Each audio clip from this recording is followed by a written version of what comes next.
სახელითა მამისათა, დაძისათა და სულისა წმინდისათა, ამინ. ჩვენთან არის ღმერთი. დიდება და მადლობა ღმერთს დღევანდელი წირვისათვის. დღევანდელ დღეს მართლმადიდებელი ეკლესია მოიხსენებს პირველი მსოფლიო საეკლესიო კრების წმინდა მამებს. პირველი კრება შედგა, საერთოდ 7 კრება არსებობს ასეთი. მე-4 საუკუნიდან მე-8 საუკუნის ჩათვლით, აი ამ პერიოდში. და პირველი კრება ჩატარდა ქალაქ ნიკეაში, დღევანდელი თურქეთის ტერიტორია. საერთოდ დღევანდელ თურქეთის ტერიტორიაზე ძალიან ბევრი ძველი ქრისტიანული ადგილებია, ძალიან ბევრი. თქვენ იცით, რომ 313 წელს გამოიცა მილანის ედიქტი. მილანის ედიქტი ნიშნავდა იმას, რომ ქრისტიანობა გაუთანაბრდა და აღარ იდევნება ისე, როგორც არ იდევნება სხვა ნებისმიერი სარწმუნოება, მაშინდელ რომის იმპერიაში. და ეს გააკეთა პირველმა ქრისტიანმა იმპერატორმა კონსტანტინე დიდმა. სწორედ კონსტანტინე დიდის დედას, ელენე დედოფალს უკავშირდება მაცხოვრის ჯვრის მოძიება. აი ჯვართა მაღლება სულ დღესასწაულობთ ხოლმე. ეს იყო პირველი ქრისტიანი იმპერატორი, რომელსაც სასწაულებრივად გამოუჩნდა ქრისტეს ჯვარი, რომელზეც ეწერა ამითის ძლია, ბრძოლის წინ გამოუჩნდა ეს ჯვარი, მას შეეშინდა. იფიქრა, რომ რას უნდა ნიშნავდეს ეს, იმიტომ რომ წარმართებისთვის თქვენ იცით, რომ ეს ძალიან შემაძრწუნებელი რამ იყო, იმიტომ რომ ამ ჯვარზე ხდებოდა ყველაზე უკიდურესი დამნაშავეების ჯვარცმა. თუმცა უფალი გამოეცხადა ძილში და უთხრა, რომ აი ამ ჯვრის ნიშით შეიარაღებულიყვნენ მუზარადებზე, საბრძოლო ფარებზე, დროშებზე გამოესახათ, ასე წასულიყვნენ და გაემარჯვათ. და მართლაც გაიმარჯვეს და მერე დაინტერესდა თუ სად იყო ქრისტეს ჯვარი.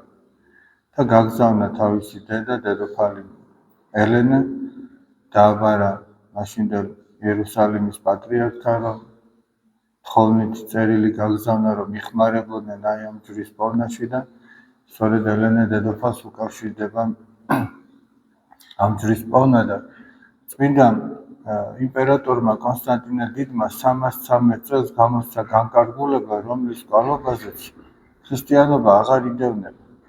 მაგრამ ეხლა ნახეთ, აი ეშმაკი ცდილობს, რომ რაღაცა სხვა გზით დაღუპოს ადამიანი. თუ არა ფიზიკური და ხორციელი შიშით, მაშინ უკვე ქრისტიანები აღარ იდევნებიან, ფიზიკურად ეს აღარ შეუძლია. რა თქმა უნდა, ამა თუ იმ ადგილებში ეს კვლავ გრძელდებოდა, მაგრამ აი როგორც ასეთი რომის იმპერიაში ეს შეწყვეტილი იყო კანონის საფუძველზე, ესე რომ ვთქვათ.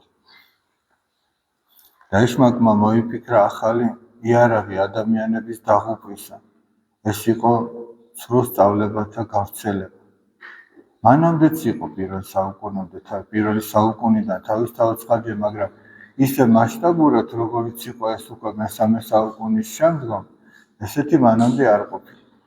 და პირველი ეს იყო არიოზის ერესი, ცრუ სწავლება, მწვალებლობა, სხვაგვარად რო ვთქვა. მწვალებლობა რას ნიშნავს? ვიღაცის წვალებას კი არა. მწვალება ძველი ქართული სიტყვაა და ნიშნავს გაყოფას.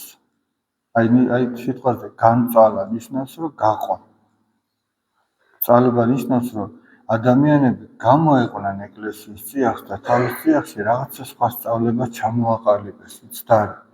და ასეთი იყო პირველი ალექსანდრიელი ხუცესი არიოზი ერქვა მას.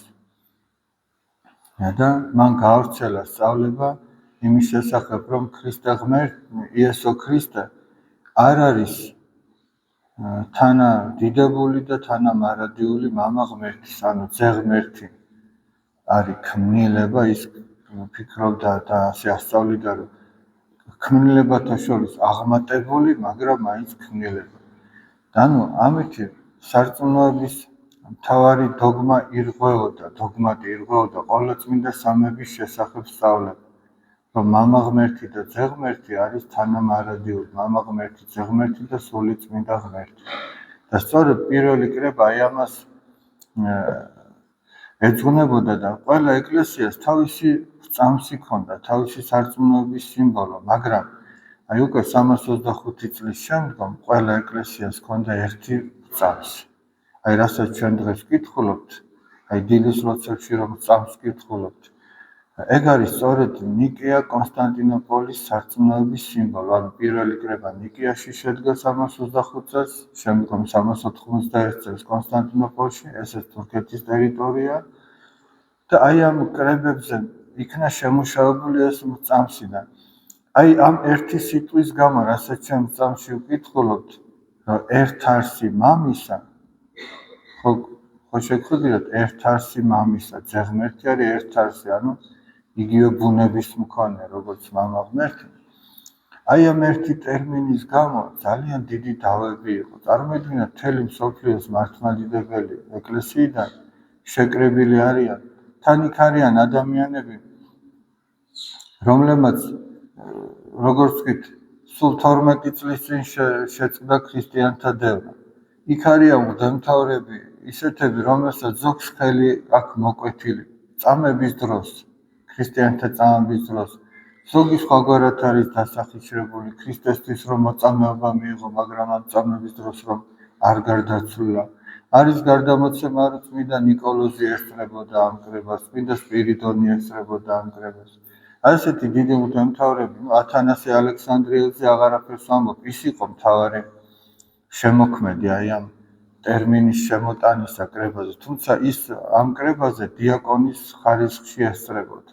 ხა დიაკონს არ ჰქონდა იქ რაღაცის თქმის უფლება, ამიტომ როგორც ისტორიკოსი გადმოგცემს, მან კონსტანტინე დიდის მეშვეობით მოახერხა და ეს ტერმინი შემოიტანა საერთოდ და ამ ტერმინის გარშემო იყო მთელი მსჯელობა.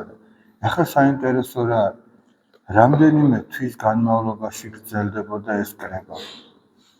და არა მარტო ეს კრება, არამედ აი ამ კრებიდან კიდევ რამდენიმე ათეული წელი აი ეს ერესი მძვინვარებდა. და როგორ იბრძოდა მართლმადიდებელი მღვდელმთავარი თუ პატრიარქი მაშინ, რომ შემდგომი ჯერ მათთვისაც თავისთავად, შემდგომი თაობებისთვის სწორი ფორმულირება დაეტოვებინა აი ამ წამსისა. შემდგომ 391 წელს შედგა კრება, სადაც უკვე საუბარი იყო სულიწმინდის შესახებ. მაშინ ესწრო სწავლებები ვრცელდებოდა. და აი იქიდან რომ სულიწმინდა უფალი და ცხოველს ყოფილი, აი შემდგომი ტექსტი შემდეგ მიემატა კონსტანტინოპოლის კრებაზე. ახლა ეს ძალიან მნიშვნელოვანია და ჩვენ რომ გადავხედოთ ხოლმე ზოგჯერ ადამიანი თავს მართლმადიდებლად თვლის და არამც თუ შინაარსი და მისი განმარტება შეიძლება არ იცოდეს. შეიძლება უბრალოდ ზეპირათაც არ იცოდეს რაზეა ლაპარაკი. აი სამწუხაროდ ესე ხდება ხოლმე. არამედ ეს არის ჩვენი რწმენის საფუძველი. ეს არის უკვე საყოველთაო ყველა ეკლესია, ერთი ეკლესია მართლმადიდებლური, მაგრამ სხვადასხვა ქვეყანაში მოღვაწე და ყველასთვის ეს არის საყოველთაო. აი რასაც ვამბობთ ჩვენ, იმას ამბობენ სიტყვაზე ბერძნები თუ რუსები თუ რუმინელები თუ ბულგარელები თუ სხვა, ვინც მართლმადიდებლურად ცხოვრობს, არა? და ამიტომ აი ჩვენ უნდა ეს არა მარტო ისე ვიცოდეთ ზეპირად, არამედ შინაარსობრივად უნდა ესმოდეს ადამიანს, იმიტომ რომ ეს არის ჩვენი ცხოვრების წესი. და თუ რატო იხწოდნენ ახლა ეს წმინდა მამები, რატო ირჯებოდნენ ამდენს, წარმოიდგინეთ, იმიტომ რომ სწორი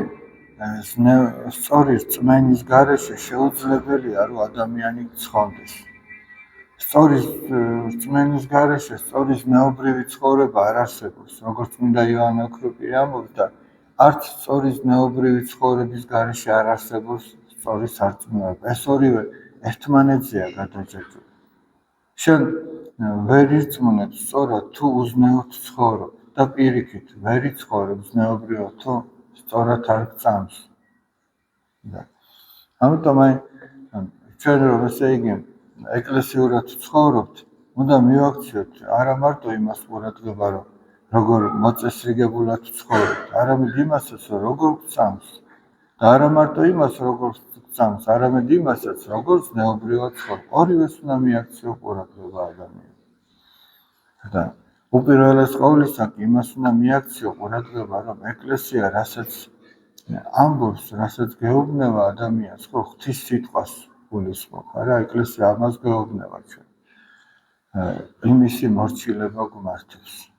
იმიტომ რომ შეუძლებელია მორჩილების გარეშე ადამიანი თვითნებურად როგორ კარგით არ უნდა ეგონოს თავისი მისწრაფება თუ მოსაზრება, ამითი გადარჩეს. თუ არა და ისინი ვინც შეცდნენ, თუნდაც არიოზე. თავიდან ალბათ ისიც ფიქრობდა, რომ მე რაღაცა სწორად გამოვთქვი. მაგრამ ის მორჩილების გარეშე, როდესაც მას ეუბნებოდნენ, ამხილებდნენ, მან არ შეიგონა. აი ეს არის ყველაზე მთავარი. თორე იყვნენ დიდი მოღვაწეები, მაგალითად იყო ორიგენე. ორიგენე ძალიან დიდი მოღვაწე იყო ეკლესიის ისტორიაში. ეს ანათემირებული, ანუ განკვეთილია, მაგრამ ამნაირი დიდი მოღვაწეები ძალიან იშვიათი. მაგრამ მაინც მოხდა ის, რომ გადაუხვია ამ გზიდან. ამიტომ აი ჩვენც ესე იგი, როდესაც ჩვენ ეკლესიურად ცხოვრობ და სულის გადარჩენა გვინდა, ძალიან მნიშვნელოვანია ის, რომ ეკლესიის შვილები ვიყვეთ. წმინდა კვიპრიანი კართაგენელი ამბობს, ვისთვისაც რომ ეკლესია დედა არ არისო, მისთვის ღმერთი მამა ვერ იქნება. ჩვენ სახარებიდან ვიცით, რომ უფლის სიტყვები, რომ თავისიანებთან მოვიდაო და თავისიანებმა არ მიიღეს იგივე. ხოლო ვინც მიიღო, ვინც ირწმუნა მისი, მოსცა მათ ხელმწიფება შვილ ღვთისა ყოფად, ანუ რომ ღვთის შვილები იყვნენ. აი ეს ხელმწიფება მისცა ღმერთმა ადამიანს, რომ ღვთის შვილი იყოს. როგორ უნდა იყოს ღვთის შვილი? ღვთის შვილი ისე იქნება, რომ ეკლესიის შვილი იქნება, ეკლესიურად იაზროვნებს, ეკლესიის მორჩილებით იცხოვრებს. მე ჩემი მხრიდან, ჩემი მოძღვრის მორჩილება, ჩემი მღვდელმთავრის მორჩილება, ჩემი პატრიარქის მორჩილება, ეს არის ღვთის მორჩილება, ეს არის ეკლესიის მორჩილება და ეს არის ღვთის მორჩილება. აი ამ მორჩილების გარეშე შეუძლებელია, როგორი კარგიც არ უნდა ეგონოს ადამიანს თავისი აზრები და ფიქრები და მისწრაფებები, ის დაღუპვის გზას ადგას. და გაგახსენებთ წმინდა ივანე ოქროპირის სიტყვებს, ის ამბობს, რომ ჯოჯოხეთისკენ მიმავალი გზა მიმოფენილია პირადი ნებიდან გამომავალი კეთილი სურვილებით. უბრალოდ ამას დააკვირდით. ჯოჯოხეთისკენ მიმავალი გზა რითია მიმოფენილი? პირადი ნებიდან გამომავალი კეთილი სურვილებით. ეგონია რა ეს კარგია, მოდი ამას ვიზავ, იმას ვიზავ.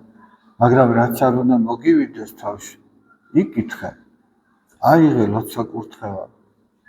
ახლა საუბარი არ არის იმაზე, რა იყიდო და რა ჩაიცვა. ეგ არც უნდა კითხვა არავის. ეგ შენ უნდა შეხედო და რაც მოგივა, ის უნდა რაზომაც მოგივა, ის უნდა.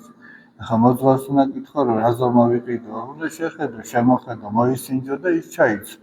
მაგრამ აქ საუბარი რაღაცა სულიერი საკითხი, როდესაც არის, ძალიან მნიშვნელოვანი საკითხები, როდესაც არის, ის არ შეიძლება, რომ ღვთის კურთხევის გარეშე გადაწყვიტო. იქაც ოქროშუალედი არის საჭირო. მაგალითად, ამას წინათ იყო მამა ეფრემი ამბობდა, ვატოპედის მონასტრის წინამძღვარი, ის დიდი სულიერი მოძღვარია და ერთ-ერთი ერთმა კაცმა უთხრა თავის მეუღლეს, რომ წამოდიო სადღაცა დასასვენებლად წავიდეთ. და ამ ხალხს უთქვია, რომ წავალო ჯერო მოძღვრისგან ლოცვა კურთხევას ავიღებო, თუ მაგურთხებსო წავიდეთ. და ამ კაცს უთქვამს, წავდიო და მაშინ შენს მოძღვარს გაყევიცოლოთ. ანუ ხო ერთი შეხედვით ძიმია, მაგრამ და ეს კაცი იმიტომ ამბობდა, ეგეთი რამე კი არ უნდა კითხო. შეიძლება ორივე ერთად მივხვიდეთ და დავგლოცო მამა. კითხო ის კი არა, გავყო ჩემს მეუღლეს თუ არ გავყო. გესმით? უნდა გაყო. და ეს მოძღვარს კი არ უნდა კითხო, გაყვეთ, ეს შეურაცხყოფელია იმ კაცისთვის. მაგრამ შეიძლება მოძღვარს დაალოცინოთ ორივე ერთად თავი, რომ გზა დაგვილოცა, ესეთი რამე გვაქვს გადაწყვეტილი, გზა დაგვილოცა, რომ შვიდობით ვიარო. ახლა იქ კაცის მხრიდან რო შეხედო, მოძღვარს უნდა შევეკითხო, რომ მე შენ გამოგყვე თუ არ გამოგყვე. გესმით? ანუ ეს მეორე უკიდურესობა, ერთი რომ საერთოდ არაფერი არ კითხო და მეორე კიდე რაღაცა წვრილმანებზე კითხო. ამას წინათ იყო კიდე წლების წინ იყო. ერთ-ერთი მოძღვარი ამბობდა, რომ ქადაგე ამბიონიდან თუ როგორც იყო, არ ვიცი, ჩემთან მომოდიხართო და მომეკითხებითო იმასო, როგორი თუ რომელი სარეცხვის საშუალება გამოვიყენო დასარეცხად. გესმით, რა ფანატიზმამდეა მისული. რა იცის იმ მოძღვარმა შენს იმას ლაქებს რა ამოაცლის ახლა. სიცხვილი არ არის, აი მაგაზე ხო და ეს გაუკუღმართება. მაგრამ როდესაც რაღაცა სულიერს ეხება საქმე, არა?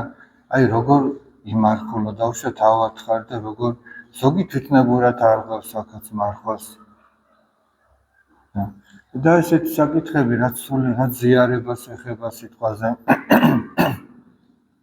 რაც რაღაცა სიტყვაზე ვიღაცას უნდა რომ გალობა თუ ხატწერა შეისწავლოს თუ რაღაცა ესეთი საეკლესიო სფეროში რაღაც გააკეთოს, თვითნებურად არ უნდა გააკეთოს.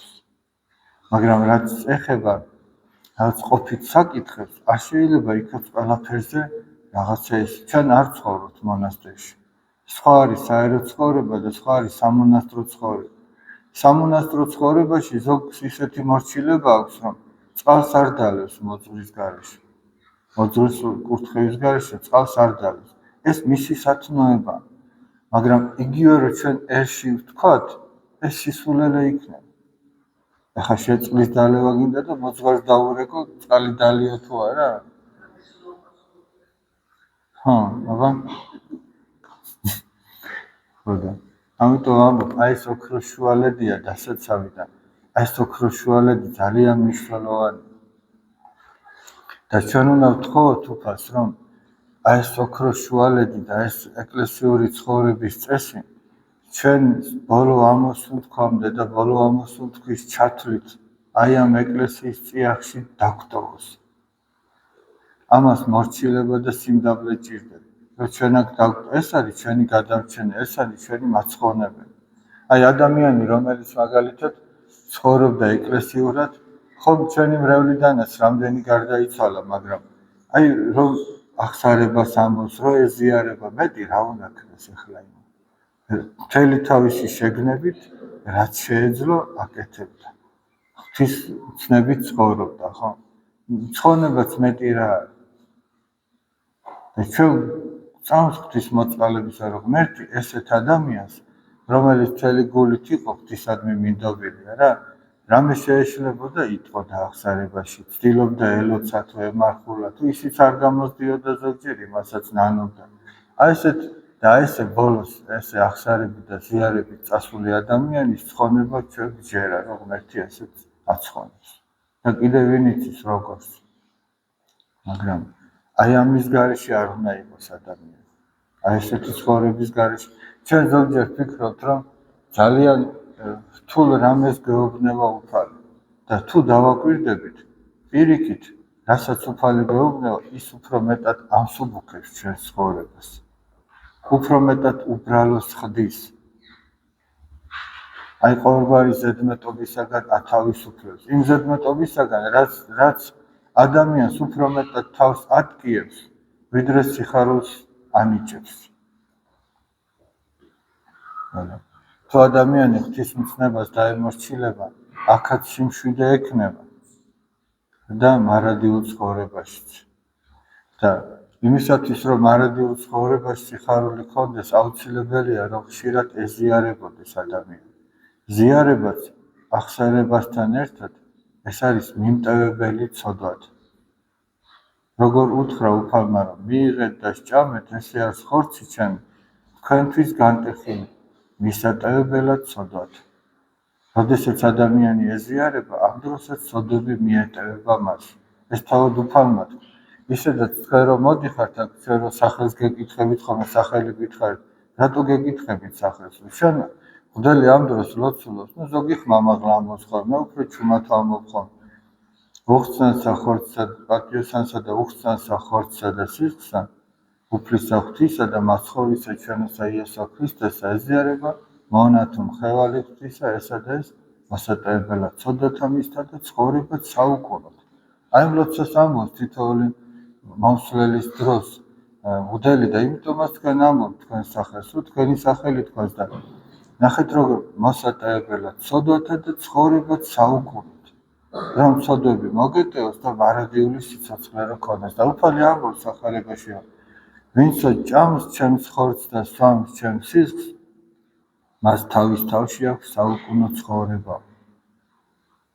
ამიტომ აი ამის გარეშე არ უნდა იყოს ადამიანი, არ უნდა გავიდეს კვირები ისე რომ არ ეზიაროს. თუ ერთ კვირას ვერ მოახერხა, მეორე კვირას აუცილებლად უნდა ეზიაროს. თუ იქაც რაღაც ისეთი მოხდა ჩვენგან გაუთვალისწინებელი, მესამე კვირას მაინც არა და რო დაფიქრდეს კაცი. აი რატო არ უნდა ეზიარებოდეს? აღსარების ჩაბარების შესაძლებლობა არსებობს. ზიარების საკითხის შესაძლებლობა ლოცვის საკითხი არსებობს. და ანუ ჩვენ როდესაც ზიარებაზე უარს ვამბობთ, აი დავაკვირდეთ უბრალოდ ჩვენთან. რაღაცა ხორციელის გამო ვამბობთ უარს. ან გვეზარება, ან რაღაცა არ გვეთმობა, ან რაღაცა ხდება. საერთოდ შაბათი დღე მორწმუნისთვის შაბათის საღამო მეტად თავშეკავებული უნდა იყოს. აი საერო ცხოვრებაში ეს პირიქით არის. საერო ცხოვრებაში შაბათის საღამოა ის, რომ ფეიფი და დროს დარება, კვირას გამოშუშტებიან, ესე რომ ვთქვათ, ორშაბათს ხელახლა იწყება სამსახური. მაგრამ საეკლესიო ცხოვრებისთვის შაბათის საღამო ძალიან საპასუხისმგებლოა. რომ დროულად ილოცო, დროულად დაისვენო, თავშეკავებით გაატარო ეს დღე, რომ კვირას წირვისათვის მოემზადო და საზიარო უფალთან შესაგებებლად მოემზადო. აი ამისთვის არის შაბათის საღამო. აი ვინც ამას სწორად იყენებს, ის დიდ სულიერ სარგებელსაც იღებს. ვინც ამაში დაუდევრობს, ის სარგებელს ვერ იღებს. უფალი რომ ეუბნება, რომ არ გიცნობთო თქვენ, ზოგიერთებს რომ ეუბნება და ჯვარი წერი აქედან ვინმე მოისმინოს ეს თავის დროზე. ისინი ეუბნებოდნენ, როგორო უფალო ჩვენო, განა შენს ფეხებთან არ ვისხედით, ჩვენთან ერთად ჭამდით და სვამდით, ჩვენს უბანში მოდიოდი. ესეც რომ იყოს, ჩვენს უბანში შეიძლება ტაძარი იყოს, წირვა იყოს, ყველაფერი, მაგრამ შეიძლება თურმე ადამიანმა მოისმინოს უფლისგან, რომ არ გიცნობთ. თუ ადამიანს არ აქვს ის სათნოებები, რაც ევალება, რომ ეკლესიური ცხოვრების განმავლობაში მან შეიმოსოს. ჩვენ ძალიან დიდ დროს ვხარჯავთ ტანისამოსის შერჩევაში, მორგებაში, მერე ვწვალობთ, რომ ის შევიძინოთ, რაც გვინდა. ეს ხორციელი სამოსია, მაგრამ სულიერი სამოსი ადამიანისთვის ეს არის სათნოებები, კეთილი თვისებები. და უფალი ეუბნება ერთ-ერთს ქორწილში რომ ნახა, საქორწინო ნადიმზე, როგორ შემოხვედი აქო, როდესაც საქორწინო სამოსელი არ გაცვიაო. ეს იგივე რომ ჩვენ გითხრას, რომ ამდენი წელია რომ ეკლესიურად ცხოვრობ, სათნოებები რატო არა გაქვს? და ის კაცი რას პასუხობს? ისევე როგორც ჩვენ რას ვეთქვით, დუმს, ვერაფერს არ ეუბნება და რა უნდა უთხრათ ჩვენ? ამდენი შესაძლებლობა გვაქვს და მაინც არაფერი. ამიტომ აი კარგია, რომ ადამიანმა თავისი თავი გულწრფელად, მიუკერძოებლად განიხილოს ღვთის წინაშე და რაც არ მოსწონს, ის შეინანოს. და რაც უფრო მეტად შეინანებს და ეზიარება შემდგომ, მით უფრო მალე განიკურნება ადამიანი. ჩვენში არის ნებები, ძალიან ბევრი ნებები. ჩვენ ზოგჯერ არ ვაკვირდებით, ან ვამართლებთ კიდეც. აი ამ ნებებს. შეგვეციო სიმწმინდა მამათა მეოხება, ვინც ამდენი ისრომეს, ამდენი იწვალეს და ეს არ იყო ნამდვილად იოლის საქმე. 1000 ცილის წარმა დღეს კი არ არის. მაშინ რო იყო ეგეთი აი მაგალითისთვის ვიტყვი, ერთ მაგალითს მოვიყვან და აღარ გადაგვრით. ჩვენგან ზემოთ ხსენებული ათანასე ალექსანდრიელი, რომელიც შემდგომ ალექსანდრიის პატრიარქი გახდა, დააბრალეს ერთ-ერთ სასულიერო პირს კლავი მოჰკვეთა. ასეთი ცრუ ბრალდება წაუყენეს. რატო აკეთებდნენ? იმიტომ რომ ეს იყო ერთ-ერთი ბურჯი მართლმადიდებლური სწორი რწმენის დამცველი მაშინ. და მოხდა ისე, რომ როგორც იტყვიან, ყოველსო მოკლე ფეხები აქვს. თან რა გააკეთეს? კრებაზე მოიტანეს მოკვეთილი ხელი. აიო, ხელი, რომელიც ათანასემო არსენს მოკვეთა. და ათანასე ალექსანდრიელის ხალხმა მოიყვანეს ის სასულიერო პირი არსენ, რომელსაც ორი ხელი ჰქონდა. ეხლა იმას ეკითხებიან და ეგ ხელი ვისი არის? ეგ მოკვეთილი ხელი, რაც მოიტანეთ, ეგ ვისია? გესმით? თავის დაგებულ მახეში თვითონ გაებნენ საბოლოო ჯამში. იმიტომ რომ არსენს ორივე ხელი ჰქონდა, ის მოკვეთილი ხელი ვიღაცას ხო მოკვეთის, აბა როგორ მოიტანეს? და ესეთი უამრავი იყო. და ამ ყველაფერს გაუძლეს, მაგალითად აი მეშვიდე კრება რომ შედგა, ხატმებრძოლობას რო ეხებოდა და ხატთაყვანისცემა რო აღდგა, იქ იყო ერთ-ერთი მიქაელ ურჩხული, ასეც კი დაარქვეს. ბითვინიაში იმდენი სასულიერო პირი და ბერი დახოცა, რომ ერთიც აღარ დადიოდა, ვისაც სწორად სწამდა და ხატთაყვანისცემას აღიარებდა. და აი ეს გამოიარა ეკლესიამ, ჩვენამდე სწორი რწმენა მოეტანა და ჩვენ ამას უნდა გაუფრთხილდეთ და უნდა შემდგომ თაობებს გადავწყვეტ. ამითი ჩვენც გადავრჩეთ და მათაც გადარჩენის შესაძლებლობა რა ჰქონდეთ. მერთმა დალოცველი და გახარებულები გავხდით.